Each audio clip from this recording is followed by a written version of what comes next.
국공립 위탁심사를 준비하시는 분들을 위해서 예산 관련돼 가지고 설명을 드리고 있습니다. 혹시 이전 영상을 못 보신 분들은 국공립 예산 작성 전편부를 보시고요. 지금은 이제 후반부 국공립 위탁심사 시 꼭 알아야 될 내용 중에서 세출 부분을 하도록 하겠습니다.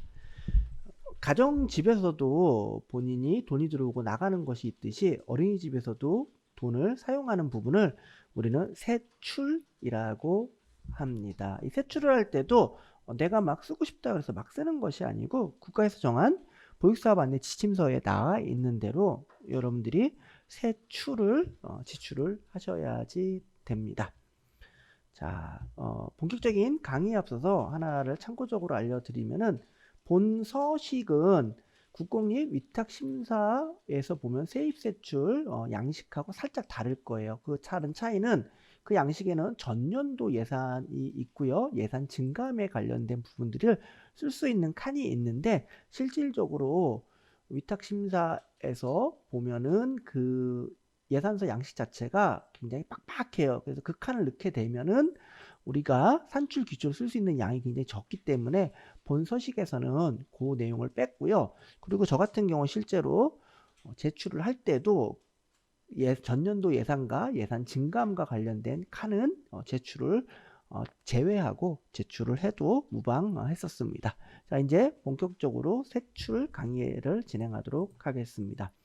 세출 양식도 마찬가지로 관, 항목, 예산액, 산출 기초가 있는 것들을 이제 보실 수가 있고요. 원장 급여는 이제 호봉에 따라 가지고 이렇게 급여가 책정이 되어져 있는 것들을 볼 수가 있는데요. 예를 들어서 지금 13호봉이 3029에 약 한 300만 원 정도, 300만 원이 조금 넘죠.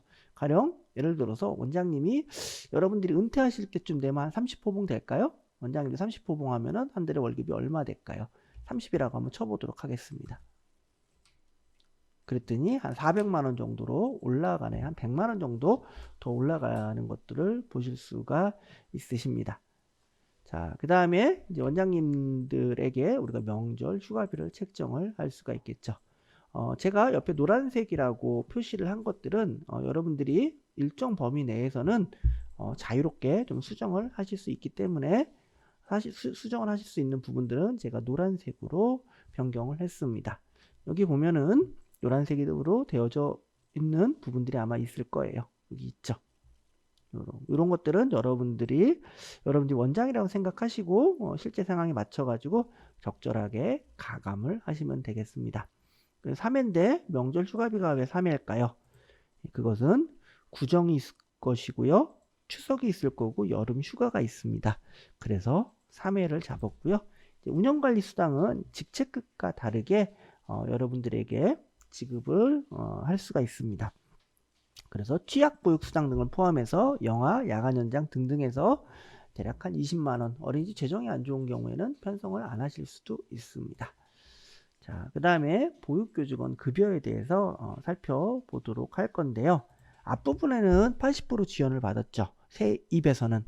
세출에서는 어떻게 해야 될까요? 세출에서는 30%, 80% 이렇게 적용되는 것이 아니고 해당하는 호봉수에 맞는 급여들을 다 지급을 하셔야지 됩니다. 5호봉이라 그러면은 5호봉에 해당하는 금액 약 200만 원을 넣는 거죠. 어린이 선생님들이 30년을 재직을 했다. 그러면 급여가 얼마나 뛸까요? 한 350만 원 정도로 올라간 것들을 우리가 볼 수 있습니다. 자, 그 다음에 여러분들이 5호봉, 3호봉, 1호봉 이렇게 영세반 교사가 3명일 때 이렇게 편성하실 수도 있고 호봉을 더 높이 편성하실 수도 있겠죠. 7호봉으로 10호봉으로 하실 수도 있고요. 그래서 여러분들이 호봉을 자유롭게 편성을 하시면 되는데 어린이집에서는 낮은 호봉부터 어느 정도 경력자까지 있어야 되는데 10호봉 이상 정도로 아주 불가피한 사유 아닌 이상은 10호봉 미만으로 여러분들이 편성을 하시면 되겠습니다. 그래서 기준에 따라 가지고 이제 편성을 하시면 되고요.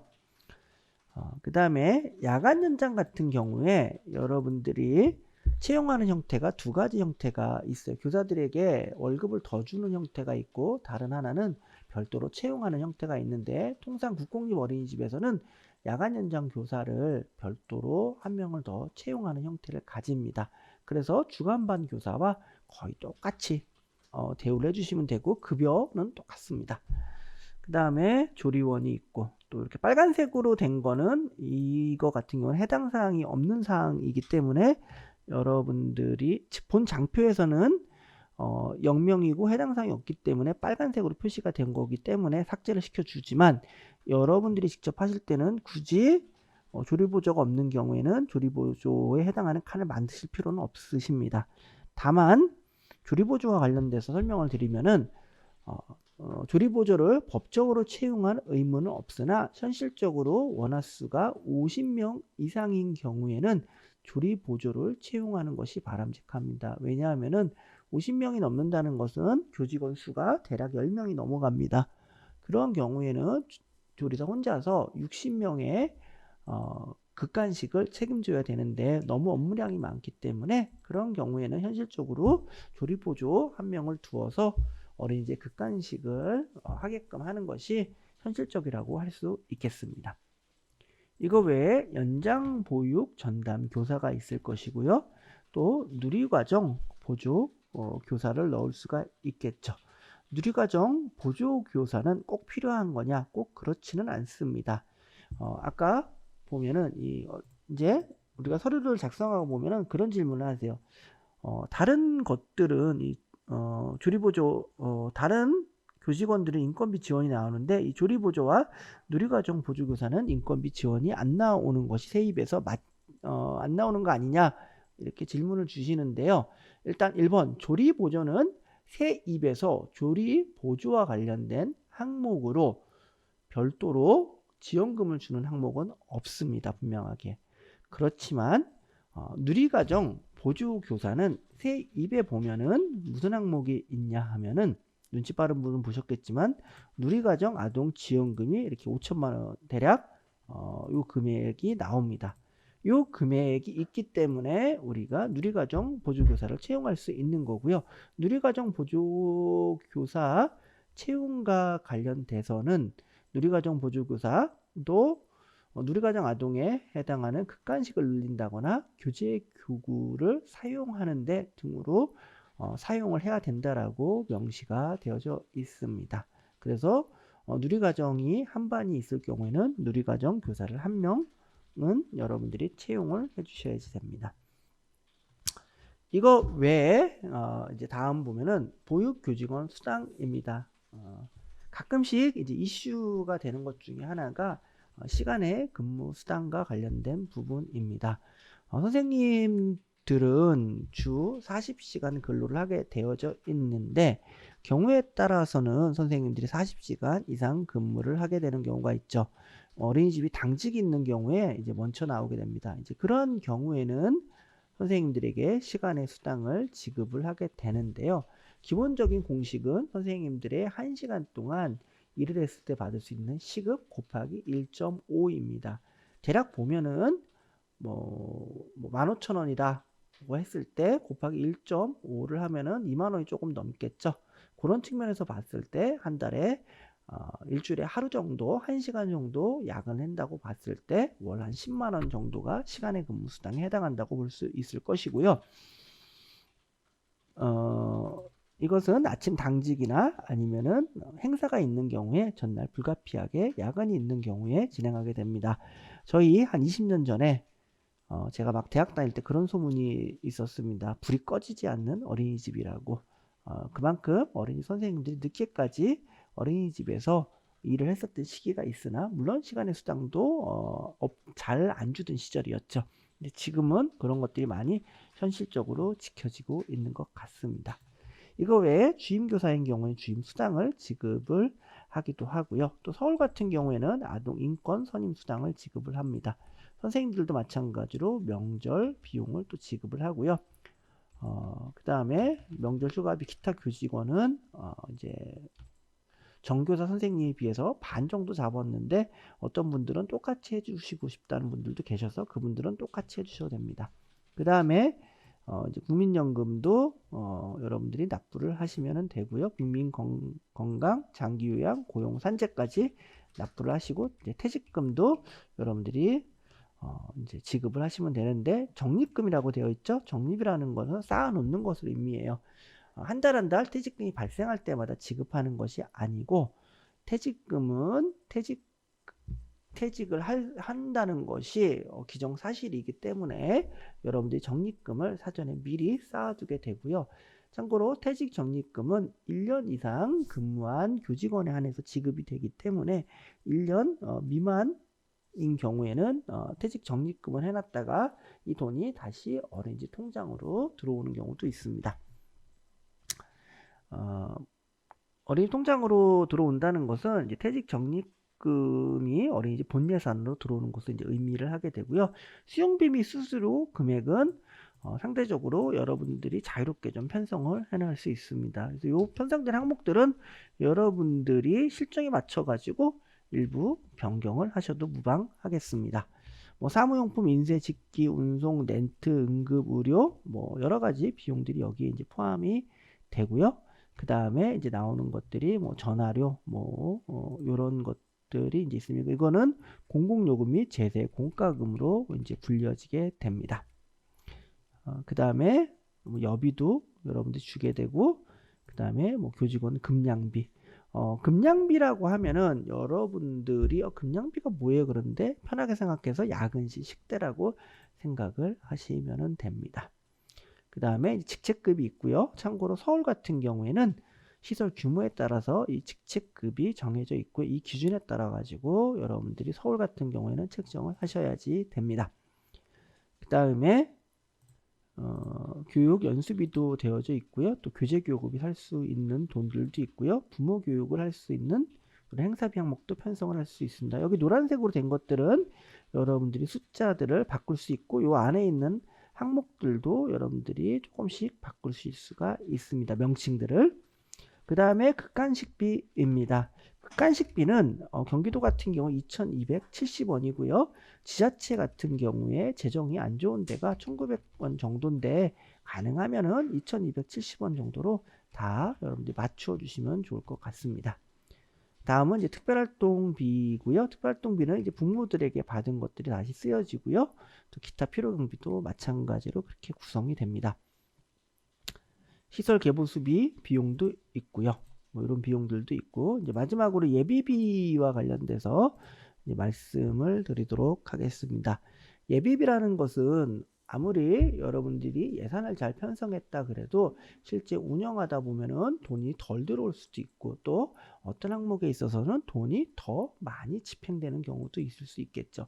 그러한 부분들에 있어서 예비비 항목을 둠으로 인해 가지고 우리가 추경을 통하여서 어린이집이 정상적으로 운영할 수 있게끔 만들어주는 완충지대라고 보시면 되고요.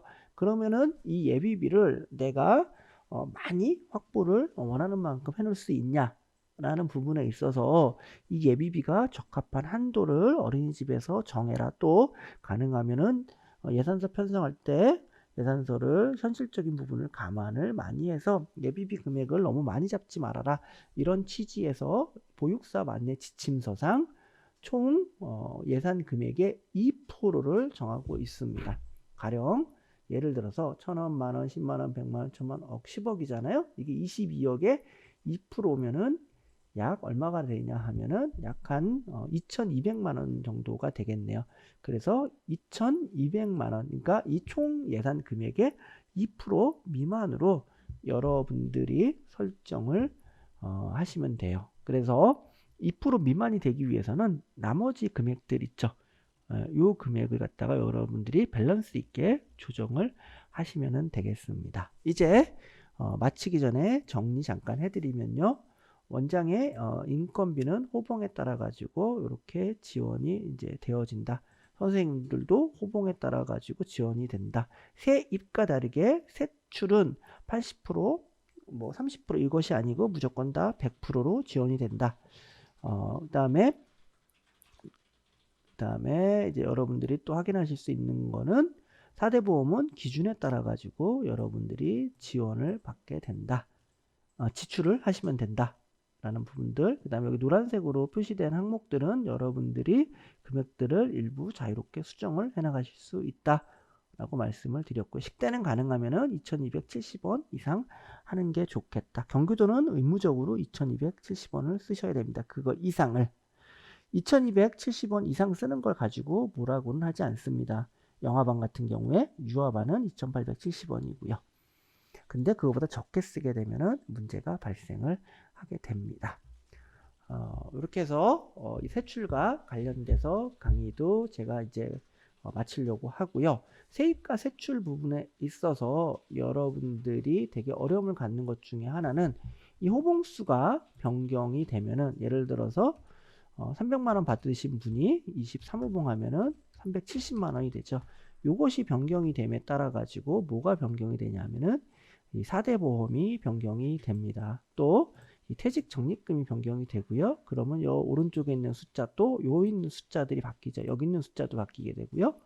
또 여기 있는 숫자들도 여기 있는 숫자도 바뀌게 됩니다. 결론적으로 이 예산액 숫자도 바뀌게 되고요. 또 이 예비비 금액 숫자도 바뀌게 됩니다. 그래서 이런 것들을 계산해 나가는 데 있어서 호봉수 변경이나 기타 금액들이 변경됨으로 인해 가지고 나머지 금액들을 변경하는 것들이 너무너무 힘들고 예산서 편성하다가 날 샜다는 원장님들도 계십니다. 그래서 이것들이 수식으로 잘 만들어진 엑셀 파일을 바탕으로 여러분들이 작업을 해 나가신다 그러면은 훨씬 더 시간적인 측면에서 더 정확하게 작성하는 데 많은 도움이 되실 것이고요. 그래서 여러분들이 예산서 작성을 좀 쉽게 하고 싶다 그러면은 행복한 교육 영상 중에 3분 만에 작성하는 국공립 어린이집 예산서라는 영상이 있고요. 그 영상을 보시고서 그 영상이 마음에 드시면은 우리가 예산서 파일을 별도로 판매를 하고 있으니까 그 파일을 바탕으로 작업을 해 나가신다 그러면은 여러분들이 훨씬 더 편하게 쉽게 빠르게 예산 작성을 해나가실 수 있겠습니다.